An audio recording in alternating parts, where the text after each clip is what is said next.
Hi there, Dr. Lepora here, and I'm so excited to be bringing you this 4-part series on diversity and equity and inclusion. It's a very important element that is on people's minds, on their hearts. And so today we're specifically looking at a diversity, equity, and inclusion maturity model that I developed. And the reason why I thought this was so important is because a lot of organizations, a lot of top powerful leaders are really confused regarding how to approach diversity, equity, and inclusion, and they're a bit overwhelmed by the ocean.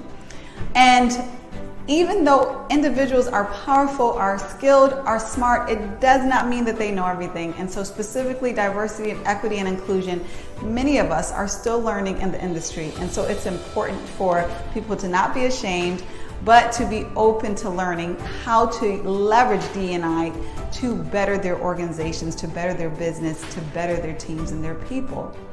So we're going to dive into this model so that you can see a real look, a real evolution of how your organization can grow, take that journey in maturing through D&I.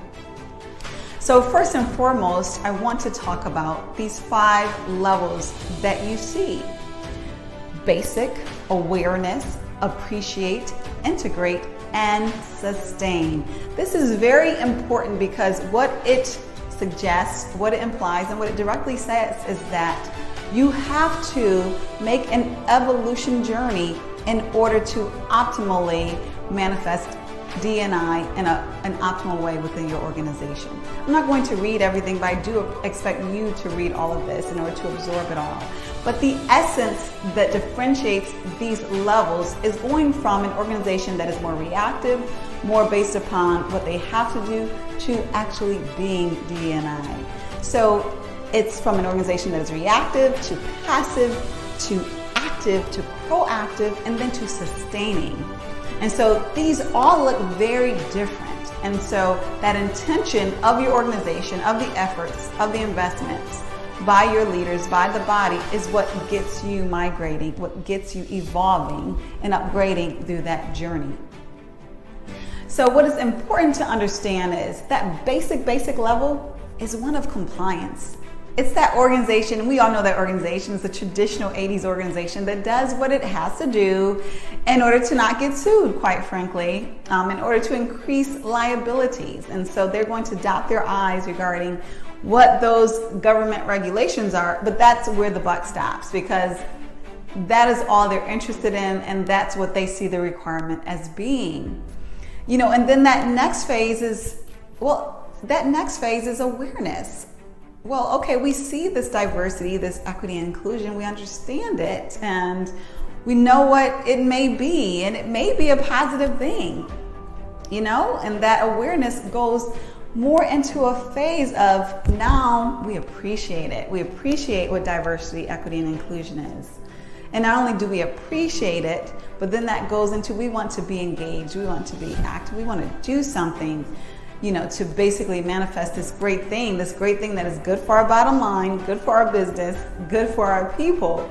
And then ultimately that inspiring level is sustaining. And that is when your organization culture represents D&I. It's going from an external focus, again, one that is reactive, one that is about compliance, to one that is more increasingly internal, to one about sustaining. Another way to look at it, or another component of that maturity, is about investment. How much of investment of energy, of intention, and resources is toward an organization being diversified, equitable, and inclusive? As that intention grows, as those investments grows, as those resources grow, then that maturity should grow along with it, assuming that it's the right, obviously, methodology and the right transformational efforts that are made.